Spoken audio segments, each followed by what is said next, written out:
வணக்கம். இது உங்கள் பொலிட்டிக்கல் பார்க். நான் உங்கள் நண்பன். இன்றைய தினத்தில் ரெண்டு விஷயங்களை பற்றி பார்க்க போகிறோம். ஒன்றுன்னு பார்த்தீங்கன்னா கரூர் மக்களுக்கு அடிச்சது ஜாக்பேட். ரெண்டாவது விஷயம் என்னென்னு பார்த்தீங்கன்னா ஜனநாயகன் படத்தை ரிலீஸ் பண்ணி, அதாவது இல்லீகலாக ரிலீஸ் பண்ணிட்டாங்க. அதை பார்த்த மக்களுக்கு ஒரு செம்மையான ஒரு சம்பவம் காத்திருக்கு. இந்த ரெண்டு விஷயத்தை தான் நம்ம இந்த வீடியோ ஃபுல்லாக நம்ம பார்க்க போகிறோம். சரி, ஓகே. முதல் விஷயம் என்னென்னு பார்த்தீங்கன்னா கரூர் மக்களை பற்றி பார்த்துருப்போம். அதாவது கடந்த செப்டம்பர் 27 2025 ஒரு பெரிய இஷ்யூ நடந்துச்சு. அப்போ என்ன நடந்துச்சுன்னு பார்த்தீங்கன்னா, அந்த கரூரினுடைய மக்கள் பரப்புரையில் ஒரு 41 பேர் இறந்துட்டாங்க. அது இன்னைக்கு வரைக்கும் ஆறாத வடு. அது என்றைக்குமே நம்ம சாகரவர்களும் அது ஆறாது, எப்பயுமே வாழ்க்கை பூரா ஆறாது. ஏன்னு கேட்டிங்கன்னா, ஒரு கூட்டத்தில் அந்த மாதிரி நடந்தது. அந்த கூட்டம் விஜயனால் ஏற்பட்ட கூட்டம் அப்படின்னு சொல்லி பேசப்பட்டாலும் கூட, அந்த கூட்டத்தில் வேற என்னமோ நடந்திருக்கு, அல்லது இந்த கூட்டத்தில் ஒரு பெரிய சம்பவமெல்லாம் நடந்திருக்கு அப்படின்னு சொல்லிட்டு அவங்க மேலே இவங்க மேலே பழியை தொடர்ந்து போட்டுக்கிட்டு தான் இருக்காங்க. ஆனால் இன்னும் அதுக்கான தீர்வு சரியாக கண்டுபிடிக்க முடியல. சிபிஐ விசாரணையில் இருக்கிறதுனால அந்த கேஸை நம்ம தொடாமல் அங்க நடக்க போகின்ற சம்பவங்களை நம்ம இன்னைக்கு பார்க்க போறோம். என்ன சம்பவம்னு பார்த்தீங்கன்னா, அதாவது வருகின்ற 10ஆம் தேதி, ஜூலை 10ஆம் தேதி கரூர் செல்லும் அண்ணன் விஜய், சிஎம் விஜய் அவர்கள் கரூர் போறாங்க. கரூர் போனதுக்கு அப்புறம் அவங்களுக்கு ஒரு ஆஃபர் இது பண்ண போறாங்க. அது என்னன்னு பார்த்தீங்கன்னா, அதாவது ஏற்கனவே 20 லட்சம் ரூபா நிதியாக கொடுத்துருக்கு. அப்புறம் கவர்மெண்ட் அப்போ இருந்த போன ஸ்டாலின் ஐயா கவர்மெண்ட்டில் 10 லட்சம் ரூபா கொடுத்துருக்கு. அது போக ஒவ்வொரு மாதமும் 5000 ரூபா பேங்க் அக்கௌண்ட்டில் கொடுத்துட்ருக்காங்க.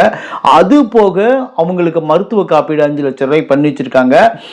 குழந்தைகளுக்கு கல்வி எல்லாமே ஒரு தத்தெடுத்த மாதிரி அந்த ஃபேமிலிகளை மெயின்டைன் பண்ணிட்டு இருக்காங்க. அப்படிங்கிறதெல்லாம் ஒரு உங்களுக்கு தெரியும். அடுத்தது இன்னைக்கு ஒரு ஸ்பெஷல் நியூஸ் என்ன வந்திருக்குன்னு பார்த்தீங்கன்னா, கரூரில் பாதிக்கப்பட்ட அந்த இறந்து போயிட்ட குடும்பங்களை சார்ந்தவர்களுக்கு ஒரு குடும்பத்துக்கு கிட்டத்தட்ட 37-38 குடும்பம் நினைக்கிறேன். அந்த குடும்பங்களுக்கு ஒரு குடும்பத்துக்கு ஒரு ஆளுக்கு அரசு வேலை டெஃபினட்டாக கிடைக்கும், அவங்க குவாலிஃபிகேஷனுக்கு தகுந்த மாதிரி கிடைக்கும் அப்படின்னு சொல்லிட்டு இன்னைக்கு டிவிக்கு அரசு அறிவிச்சிருக்குது. அப்படிங்கிறது தான் இன்னைக்கான ஸ்பெஷல் நியூஸ். ஏன்னு கேட்டிங்கன்னா, ஒரு குடும்பத்துக்கு ஒரு அரசு வேலை கிடைக்கிறது எவ்வளோ கஷ்டம். அந்த அரசு வேலை வாங்கிறதுக்குள்ள அவங்க போதும் ஆயிரும்.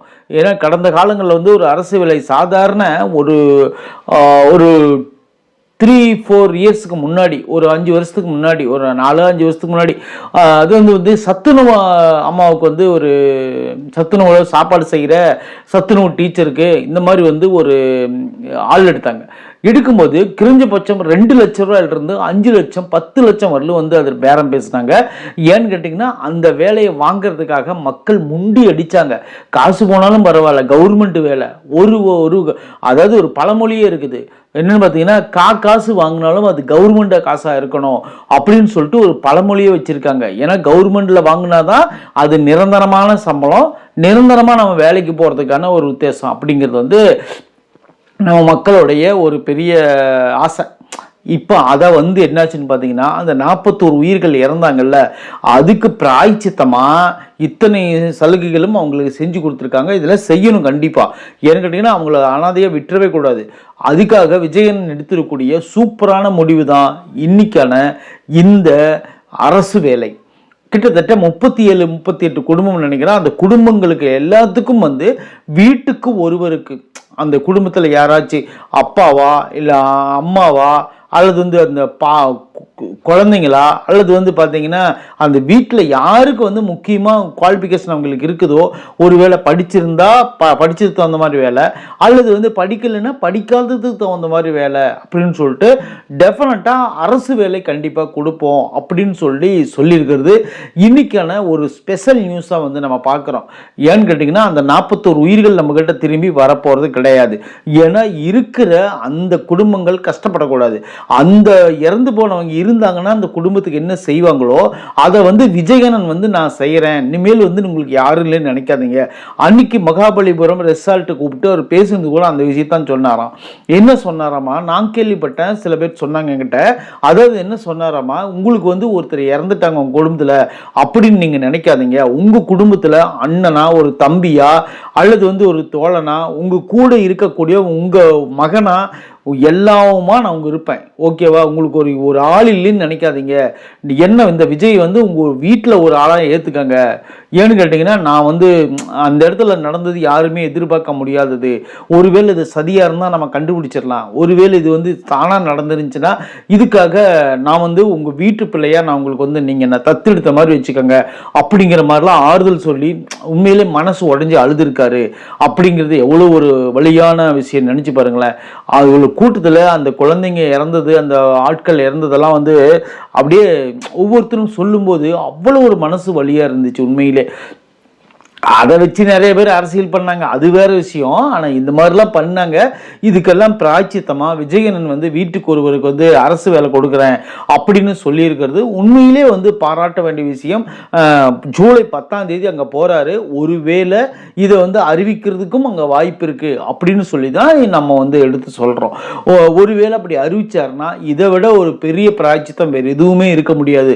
ஏன்னு கேட்டிங்கன்னா, நல்லது பண்ணுற போது நம்ம வந்து பாராட்டியே தீரணும். அது வந்து எங்க அண்ணா விஜய் அப்படிங்கிறதுக்காக மட்டும் இல்லை, தலைவர் வந்து அப்படி பண்ணாருன்னா உண்மையிலே சந்தோஷப்பட வேண்டிய முதல் ஆள் யாருன்னு பார்த்தீங்கன்னா நானாக தான் இருப்பேன் அப்படின்னு கூட நீங்கள் நினச்சிக்காங்க. சரி, ஓகே. உண்மையிலே வந்து கரூர் மக்களுக்கு ஒரு நல்லது நடந்தால் அது வந்து நம்ம சேனலுக்கு உண்மையிலே சந்தோஷமான நாள் அன்னைக்கு அப்படின்னு சொல்லிட்டு நாம் இந்த வீடியோவை இதோடு முடிச்சுட்டு நம்ம அடுத்த வீடியோவுக்கு நம்ம போயிடுவோம். சரி, ஓகே. ஜனவரி 9ஆம் தேதி ஜனநாயகன் படம் ரிலீஸ். வினோத்தினுடைய டைரக்ஷனில் விஜய் சார் உட்பட பல பேர் நடிச்சிருந்தாங்க. அப்போ வந்து விஜய் சார் வந்து ஒரு கட்சி தலைவர் தான். படம் வந்து வெளிவரும்போது அப்போ ஜனநாயகனும் பராசக்தியும் ரெண்டும் ஒன்றா ரிலீஸ் ஆகணும் அப்படின்னு சொல்லி எதிர்பார்த்துட்டு இருந்தாங்க. 9ஆம் தேதி பராசக்தியும் ரிலீஸ் ஆகலை, ஜனநாயகனும் ரிலீஸ் ஆகலை. ஏன்னு கேட்டிங்கன்னா அது பொங்கல், ஜனவரி 14 பொங்கல். 9ஆம் தேதியே வந்து படத்தை ரிலீஸ் பண்ணணும் அப்படின்னு சொல்லிட்டு ஜனநாயகனை வெயிட் பண்ணி வச்சுருந்தாங்க. ரெண்டு பேரும் வருவாங்கன்னு எதிர்பார்த்தா ரெண்டு பேருமே வரல. அடுத்தது 10ஆம் தேதி பராசக்தி வந்துருச்சு, ஜனநாயகன் வரல. ஒருவேளை 14ஆம் தேதி ரிலீஸ் பண்ணுவாங்களா, 15ஆம் தேதி ரிலீஸ் பண்ணுவாங்களா, 20ஆம் தேதி ரிலீஸ் பண்ணுவாங்களான்னு சொல்லிட்டு பொங்கல் முடிஞ்சு அடுத்தது வந்து நியூ இயர் வந்து அடுத்தது எலெக்ஷன் வந்துருச்சுன்னு சொல்லி நிறுத்திட்டாங்க. இதுக்கு எல்லாத்துக்கும் காரணம் யாருன்னு பார்த்தீங்கன்னா அந்த 4 பேர் தான், அந்த 5 பேர் தான். அவங்க யாருன்னு பார்த்தீங்கன்னா தணிக்கை குழுவில் வேலை செய்யக்கூடிய பிஜேபி சேர்ந்தவங்க அப்படின்னு சொல்லி சொல்லப்படுது. அப்புறம் வந்து பார்த்தீங்கன்னா அதில் வந்து சில பேர்த்துக்கு படத்தில் முரண் இருக்குது. இதில் வந்து என்ஓசி வாங்காமல் படத்தை பண்ணிட்டாங்க இராணுவத்தில். இன்னொரு விஷயம் பார்த்தீங்கன்னா இதில் வன்முறை காட்சிகள் அதிகமாக இருக்குது, ரத்தம் தெறிக்க இருக்குன்னு. இது ஆல்ரெடி வந்து ஒரு பகவந்த் கேசரி அப்படிங்கிற ஒரு ரீமேக் படம் தான் அப்படின்னு சொல்லி நிறைய பேர் பேசிகிட்டு இருந்தாங்க. ஆனால் இருந்தாலும் அதையே வந்து அப்படியே எடுத்து வச்சிருக்காரு அப்படின்னு சொல்லிட்டு நிறைய இடத்துல வந்து நிறைய பேர் பேசிகிட்டு இருந்தாங்க. ஆனால் இருந்தாலும் கூட இவங்க அந்த படத்தை வந்து பேன் பண்ண கூட பரவாயில்ல. அது வந்து பார்த்தீங்கன்னா ஜனநாயகன் படத்தை பேன் பண்ணால் கூட கண்டிப்பாக ஏதோ ஒரு நாளைக்கு விட்டுருவாங்க அப்படின்னு சொல்லிட்டு நம்ம எதிர்பார்த்துட்டு இருந்தோம். ஆனால் இன்னைக்கு வரலுமே ஜனநாயகன் படம் திரைக்கு வரல அப்படின்னு எவ்வளோ பெரிய இது அரசியல் பண்ணிக்கிறாங்கன்னு நினச்சி பாருங்களேன். இது கூட பரவாயில்லைங்க. பராசக்தி படம் எடுத்தாங்க பார்த்தீங்களா, அந்த சுதா மேடம், அந்த சுதா கொங்காரான்னு சொல்லக்கூடாது, ஏன்னா அது ஒரு ஜாதி பேர். சுதா அந்த டைரக்டர் வந்து இன்னைக்கு வந்து 8.39 கோடி ரூபாய் எனக்கு தான் கடன் பாக்கி தரணும், டான் பிக்சர் வந்து இந்த மாதிரி பண்ணிட்டாங்க, அதனால் வந்து படத்தை இதயம் முரளின்னு ஒரு படம் பண்ணிட்டு இருக்கிறாங்க, அது அதர்வ நடிப்பில் எனக்கு வந்து இந்த 8.39 கோடி ரூபா கொடுத்தாதான் நான் வந்து இந்த இதய முரளி படத்தை வெளியிட சொல்லுவேன், இல்லைன்னா வந்து படத்தை ஓடுறதுக்கு நான் விடமாட்டேன்னு நான் வந்து கேஸ் போடுவேன். அந்த மாதிரி அந்த அம்மா ஒரு பக்கம் புலம்பிட்டு இருக்குது இந்த பராசக்தி படத்துக்காக.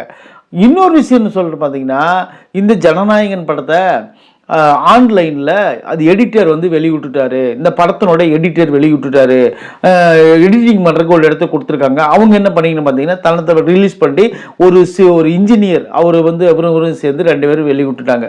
பிரசாத்துங்கிற பேர் அவர் வந்து வெளியிட்டார். வெளிவந்தோடனே என்னாச்சுன்னு பார்த்தீங்கன்னா, அது ஸ்பிரிட் ஆகி அப்படியே தமிழ்நாடு ஃபுல்லாக இல்லை, உலகம் ஃபுல்லாக போயிடுச்சு. ஒருத்தர் டவுன்லோட் பண்ணி அப்புறம் லிங்க் அனுப்பி, இன்னொருத்தர் டவுன்லோட் பண்ணி லிங்க் அனுப்பி, இந்த மாதிரி என்னாச்சுன்னு பார்த்தீங்கன்னா 1,20,00,000 பேர் இந்த படத்தை வந்து டவுன்லோட் மட்டும் பண்ணிக்கிறாங்க. அப்போ எத்தனை பேர் பார்த்துருப்பாங்கன்னு நினச்சி பாருங்கள். இத்தனை பேர் டவுன்லோட் பண்ணி அந்த படத்தை வந்து பார்த்து முடிச்சாச்சு. எல்லாரும் பார்த்து முடிச்சிட்டாங்க கிட்டத்தட்ட அப்படிங்கிற நியூஸ் கூட வந்து நிறைய இடத்துல வந்து ஸ்பிரிட் ஆகிட்டே இருந்துச்சு. ஆனால் நான் இன்னும் பார்க்கல, தயவுசெய்து என்னங்கன்னு தப்பாக நினச்சிடாதீங்க. நான் தேட்டரில் தான் தளபதி படத்தை பார்ப்பேன். அடுத்து வந்து பார்த்தீங்கன்னா அவங்க என்ன சொல்கிறாங்கன்னா, இதுவரையிலும் டவுன்லோட் பண்ணது யாராக இருந்தாலும் சரி அவங்க மேலே கடும் நடவடிக்கை எடுக்கப்படும் அப்படின்னு சொல்லிட்டு காவல்துறை, அதாவது ஜனநாயகன் படத்தினுடைய ரிலீஸ் பண்ண காவல்துறை வந்து இன்னைக்கு வந்து சொல்லியிருக்காங்க. என்னன்னு பார்த்தீங்கன்னா, ஜனநாயகன் படத்தை ரிலீஸ் பண்ணவங்களை அரெஸ்ட் பண்ண காவல்துறை வந்து இன்னைக்கு வந்து சொல்லியிருக்காங்க. அந்த காவல்துறை என்ன சொல்லிக்கிறாங்கன்னு பார்த்தீங்கன்னா, இதுவரையிலும் ஒரு 1.20 கோடி பேர் வந்து படத்தை பார்த்துருக்காங்க, டவுன்லோட் பண்ணிக்கிறாங்க. இவங்க எந்தெந்த வலைதளங்கள்லேருந்து எப்படி எப்படி டவுன்லோட் பண்ணாங்க, லிங்க் அனுப்பி பண்ணாங்க, என்ன பண்ணாங்கன்னு சொல்லிட்டு பார்த்துட்டு ஒவ்வொருத்தரும் வந்து தரமான சம்பவங்கள் இருக்கு, இனிமேல் காத்திருக்கு அப்படின்னு சொல்லிட்டு கூட எதிர்பார்க்கலாம். நான் ஒரு விஷயத்தை சொல்றது என்னன்னு பார்த்தீங்கன்னா, அதை வந்து ரிலீஸ் பண்ணுவன் தான் மெயினான அக்யூஸ்டு. அவன் ரிலீஸ் பண்ணிட்டான், பண்ணோடனே மக்கள் என்ன பண்ணுவாங்க, ஆர்வத்தில் இருக்கிறாங்க. தளபதி படத்தை எப்படி வந்திருக்கோ எப்படி இருக்குதோன்னு சொல்லிட்டு ஒரு சின்ன ஒரு லிங்க் கொடுத்தா மக்கள் வந்து அதை எடுப்பாங்களா எடுக்க மாட்டாங்களா? சட்டப்படி குற்றம், நீங்கள் என்னவோ சொல்லுங்க, ஆனால் மக்கள் வந்து அந்த படத்தை பார்த்தே ஆகணும் அப்படிங்கிற மாதிரி ஒரு சூழ்நிலையை எடுத்துருவாங்க. ஏன்னு அது தப்பு ரைட்டு அப்படிங்கிற பார்க்குற சூழ்நிலையில் அவங்க கிடையவே கிடையாது. எனக்கு வந்து தளபதி படம் பார்க்கணும் அப்படிங்கிற மாதிரி சூழ்நிலையில் அவங்க இறங்கிடுவாங்க. ஸோ இது வந்து பார்க்குறவங்களை குத்தம் சொல்கிறதா, இல்லை வந்து படத்தை ரிலீஸ் பண்ணவங்களுக்கு குத்தம் சொல்றதா, இல்ல இது வந்து படத்தை கரெக்டான நேரத்தில் ரிலீஸ் பண்ணிருந்தா அவங்க என்ன போய் அதில் பார்க்க போறாங்க ஆர்வத்தில் அப்படிங்கிற வந்து இது எத்தனையோ கோணங்களில் பார்த்தா எல்லா பக்கமும் நியாயம் இருக்கும். ஆனால் இருந்தாலும் சட்டவிரோதமாக டவுன்லோட் பண்ணது தப்பு தான் அப்படின்னு சொல்லிட்டு பார்க்கப்படுது. கூடிய விரைவில் இதுக்கான ஒரு பெரிய ஒரு சொல்யூஷன் நம்மளுக்கு கிடைக்கும். இன்னொரு விஷயத்த சொல்றேங்களேன், அந்த 2 பேர் வெளியிட்டாங்க பார்த்தீங்களா, அவங்க 2 பேர்த்தையும் வந்து வெளியிட்டுட்டாங்க ஜாமீன்ல. அதுதான் வந்து பெரிய நியூஸ். சரி, ஓகே, நம்ம தொடர்ந்து பேசுவோம். இன்னைக்கான வீடியோ இதுவரை பார்த்த நண்பர்களுக்கும் அனைவருக்கும் நன்றி. தேங்க்யூ.